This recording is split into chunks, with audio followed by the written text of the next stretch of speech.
though, that in some ways, that some sort of if you had conformed in some way to what record companies wanted you to do, that maybe the Ramones would be bigger than they are. I mean, like, for instance, if everybody says the Ramones are so brilliant, if everybody says the Ramones are such an influence, you haven't exactly sold millions of records, you haven't exactly sort of, like are playing arena-sized venues in the States these days, that sort of thing, you know? Well, we're unique, though, you know, we're our own breed of, there's nobody like us, you know?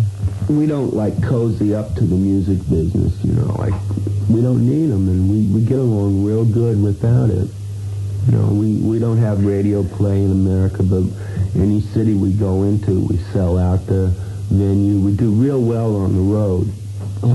Yeah, our shows are sold out, and we have our fans are the most devoted fans, you know? I mean, there have only been a few bands that have the kind of fans that we have, you know, like, I guess Black Sabbath in the early days with Ozzy Osbourne and The Who and, you know, Grateful Dead or something like that, maybe, you know, have real die-hard fans, you know? The less you compromise, the better the record you can put out, too. When you start to compromise, that's when you put out a watered-down product and things like that.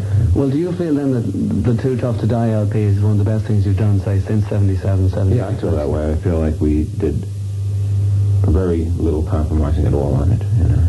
Do you find that if you're sort of saying things on that LP, like political statements even or whatever, or just for instance that somebody could give a 2-hour lecture on the dangers of the bomb and you could bring out a song like Planet Earth 1988 and that it would mean an awful lot to some people, that is sort of some new sort of a thing with the Ramones and that you didn't really write about that sort of stuff years ago?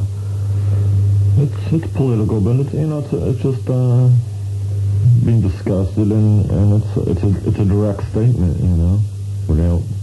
It's hard to get political because we don't have that many political beliefs, but it is part of the technique of punk rock to be political sometimes, even if you don't, you know, say anything, like you're not right wing or left wing or whatever. But it's just a fad to be political. You know, but on the other hand, you know, we've always been aware of, you know, world situation, but you know, maybe in a sense we've covered everything, you know. But I mean, now everything is very intense, you know, where maybe it wasn't that way a while back, you know. Well, like, for instance, the current single, the brand new one that just played there, I mean, do you feel very strongly about President Reagan going to Germany and going to visit the graves? And thus the song Bonzo Goes to Bitburg? Well, I think that's what the song's written, you know.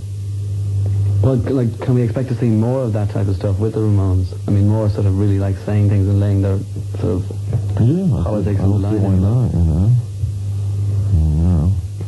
It's affected a lot of people, and, you know, in a derogatory sense. Well, one way that people have gone through the Ramones' career in the last few years is always to look at producers for your album for some reason. Like, they always seem to just pick out, and if there's any mistakes were made, they always sort of pick on producers. For instance, like, I think the Graham Gouldman album now, the Pleasant Dreams LP, like, there was great songs there, but I mean, they were pretty wishy-washy. Yeah, somebody from 10cc, that's what happens, you know. And do you look upon that as a mistake now? Oh, yeah. Definitely. But that was when you know, at the time also, we wanted to produce the album ourselves, and the record company said, forget it, you know, or it's going to flop if you guys do it, you know. And like, those songs were supposed to be aggressive, you know, and tactful, you know. Came out I guess, our weakest album. Yeah. And what about the one before that then? I mean, like, working with Phil Spector. I saw a thing on Phil Spector on television, and it was one of these real sort of, isn't he wonderful and isn't he a genius, and he might be a bit mad, but he's definitely brilliant and all this sort of thing. And the only person to really sort of lay into him was you. Do you feel like, was the Phil Spector experience a bad one in some ways? I don't think everyone should be working with Phil Spector either. I mean, you should be working with somebody who knows how to put out a hard record. Phil Spector's just a legend in his time, but his time was a long time ago. Well, was it a mistake then to get Phil Spector? Well, yes and no. No. There's pros on it and there's a lot of cons on it, you know. He didn't really make a good record, but at the time we felt he did sort of understand us in a way. He knew all the stuff that we were doing, and we felt that maybe he would open up some radio possibilities, even though still playing our songs. And it just didn't really work out properly. But you know, it was like very important to him in his own mind, in a sense, to do it. And the last thing he had done, I guess, was the John Lennon Rock and Roll album, and he came out of retirement and the whole bit, you know. I don't think he'll ever finish another record. I think we had a lot of pressure. Yeah. The record companies put a lot of pressure on you to come up with a producer. And, you know, they're not satisfied with you selling X amount of records. You know, that's never good enough for them, you know. Even if they can make money off what the amount that you're selling, they always need you have to sell more. Instead of just concentrating on making a good record, and that's what they should be concerned about. It was real controversial, you know, like everything else we've done, and you either loved it or hated it. You know, actually, I enjoy working with Spector. I mean, I found him enlightening in a sense, you know. But I mean, you know, it was difficult. He is nuts, and you know, the legend is true, and the whole bit, you know. Yeah. Well, what about the Dave Stewart? Now, I mean, like currently, Eurythmics are very in band and all the rest of it. Now, Dave Stewart was obviously a fan of the Ramones, and he was delighted to be able to work. And he just picked one song, "Howling at the Moon." Now, was it good fun working with him? Or was that in any way sort of a commercial type? We let him do it. That was his own idea, and he's a big fan. Matter of fact, that band, the Tourists in '77, were sort of a reminiscent of us, you know, with Andy singing, and it was his idea, and you know, me and Dee Dee had a meeting with him, and we liked his ideas, you know, and you know, we're happy with it, you know.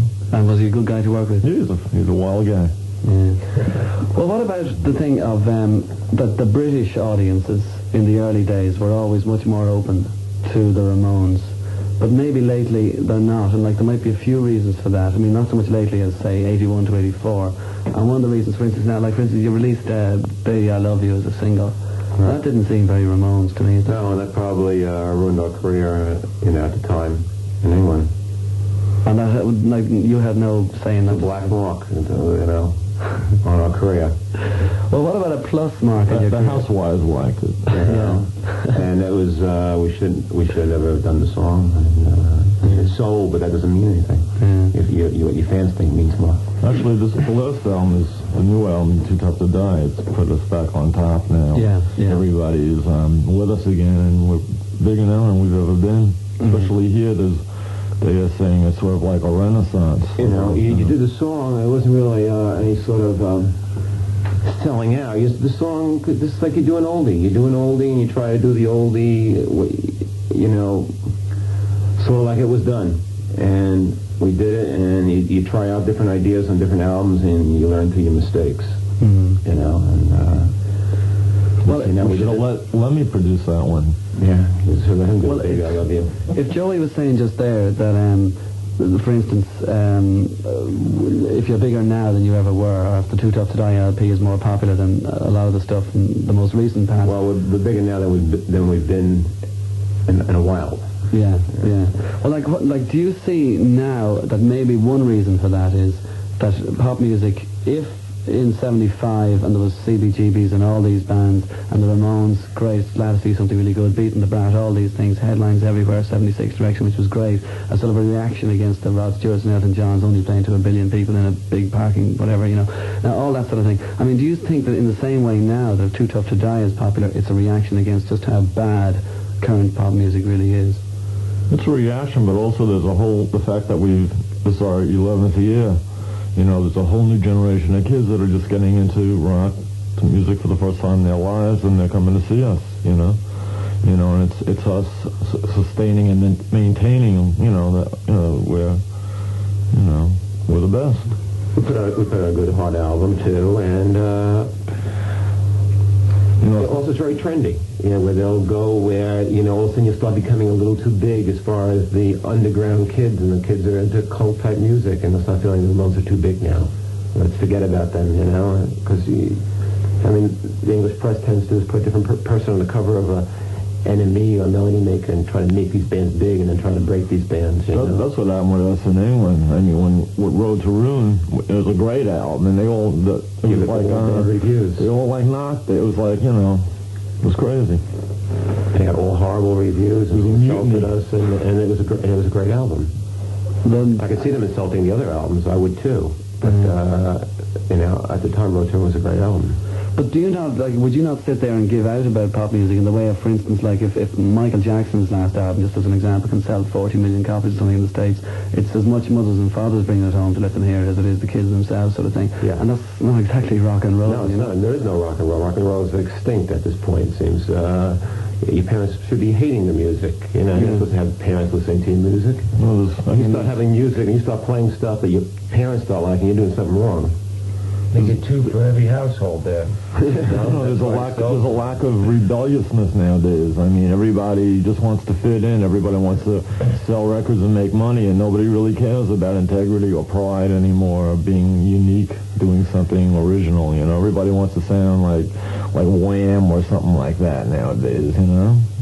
Well, do you think one of the bad reasons about that is that a lot of the record companies that were there, sort of from the street to about that say level, I'm sure you can all see this at home, to that level there, say, as opposed to the ones where you have to sort of £100,000 video potential and all this sort of thing. I think like all those independent labels, which aren't really there as much now as they were between 77 and 79. No, they all want something that, you know, they all, And like in America, MTV, same thing, you know. I mean, I thought when they first came into, you know, the inception or whatever, was sort of like an alternative to MOR, FM or whatever, and now they're just as bad as the radio, you know. And like, it's funny because like in England they say, well, in America you got hundreds of stations, you know, and because they're complaining about how they got one or two, but there all the stations are playing the same thing anyway, so it's no different really, you know. Just a few alternative stations, you know, but they're not the majors, you know.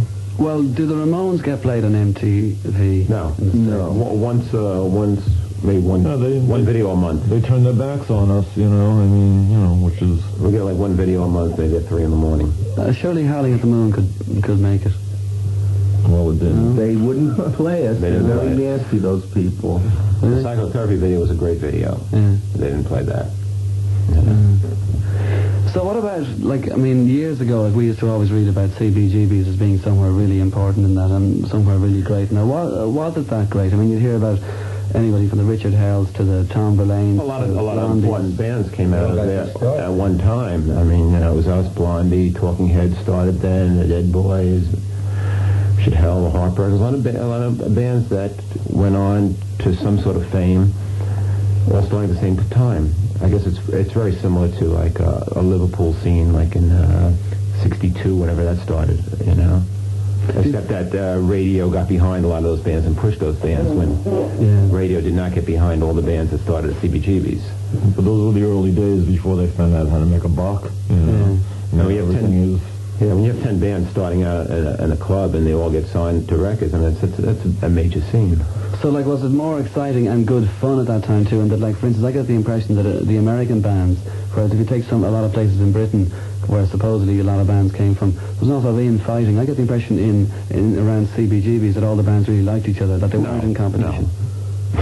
Is that not right? No, I don't think they were friends. I think we were friends maybe with the Heartbreakers or something. I don't know. Yeah, nobody was really friends with anybody. You know, you might have a friend in another band. That's about it. And everybody's always looking after themselves, but it wasn't like everybody was out for blood or something. No, it was like, you know, we did our thing. We were totally different than them. None of the other bands really played hard rock. And that was it. I mean, you know, Talking Heads are totally different, and Blondie's different. You know. But, you know, in America, though, I feel, you know, there's a lot of... you know, a lot of originality and stuff where all the bands were real different than each other. And in England, they tend to be more of the same, you know, in a sense, you know. Well, like, one other thing that, like, I don't know an awful lot about and that I haven't really heard many of the records, and yet I've heard about it in the distance, that Los Angeles was the great place in the last few years for hardcore rock. Now, what kind of bands were they really? And what was a big hardcore scene there? Was hardcore sort of more violent punk in terms of the audience? Yeah. Is that really what it was? So what was it in terms of the music? Was it like basically sub Ramones? Well, they put that trash, right, type thing? Thrash, yeah. Thrash music. And what kind of bands are they? I mean, well, they're real good. There's a lot. In California, we're real big. There's a real good punk hardcore scene, and it's just kids who are rebellious, like they're supposed to be.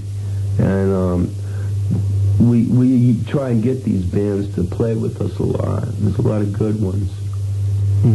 And the concerts are insane, you know, like the kids jump up on the stage and do somersaults off the PA columns, and it's real crazy. We get a lot of people in the audience now in America doing that stuff. Yeah. And I get the impression that the Ramones maybe don't like that 100%. Well, not 100%. You don't mind a few, but you know, it gets a lot of hands some shows. Like we just played New York City 2 nights, and the second night was okay, just a few people a song getting on the stage. The first night was like, you know, 20 a song, you know, a few people at a time, and it's very hard to play, you know, gotta draw the line. But, you know, we're getting like a real heavy contingent of all kinds of different fans, like from hardcore to heavy metal, and, you know, the initial fans from 75, 74, and college kids, and, you know, I think a lot of kids are disillusioned because everything is so commercial-minded nowadays, so AM-minded, you know, like all these bands like Rat and stuff like that, you know. And, you know, they just want to see the real thing, you know, so they all come to see us now, you know. Well, what about the other sort of answer in some ways from an alternative point of view, say, to the British invasion of the last few years in the States, the sort of the Long Riders, REM, Beat Farmers, all these bands? I mean, do you have much time for those bands? No, I have no time for them. You know, I don't know what they would sound like. It's good that they exist, you know, there's a lot, because, you know, People appreciate us more. Basically, I feel there's only like Motorhead and us, and then a couple of good hardcore bands, and the rest, everything stinks. they're very like, but all those other bands are very, you know, middle of the road. They're all real soft and nothing, you know, sort of nothing, you know. You see some of these 60 revival groups that are interesting. They're ancient looking, you know. Yeah, you know. And, you know, even like that band, the Fuzz Tones, they look good, but they sort of look like, you know, have that prehistoric look there.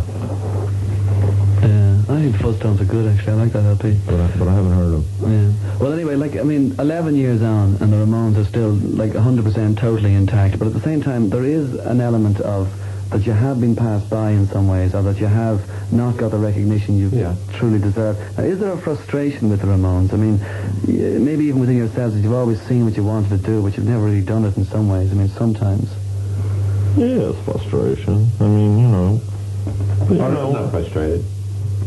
I'm frustrated, but I'm happy when we're playing, and then I feel great, you know. You know, you could feel like maybe you deserve to be bigger, but also you also gotten maybe further than you thought you would get when you started, and we have very nice fans, and it's nice having being a cult band, and you know, you don't want every idiot in the world coming, you know. People listen to Top 40 radio, you don't want them coming at the show. If you have a hit single and they come to the show, they're going to listen to the rest of the stuff. They're going to walk out if they hear that song that they want to hear. You want people who like the entire thing, the entire show. Well, then, is it possible as well to say that Too Tough to Die is the sort of first album of a new Ramones, if you like, or a Ramones that's going to be really recognized big by another 2 albums, say? I don't know. There's a lot to say. Yeah. This guy's back on course, you know, for a while. Yeah. Well, that's good enough. And, like, I mean, in terms of back on course in Britain now, I mean, did Beggar's Banquet do you good? Yeah, they've been very good. They're great. They're good, real good. Best company we've been on. Best company, period. Okay, listen, I'm going to play a track. Hold on a minute. Hi, Fred.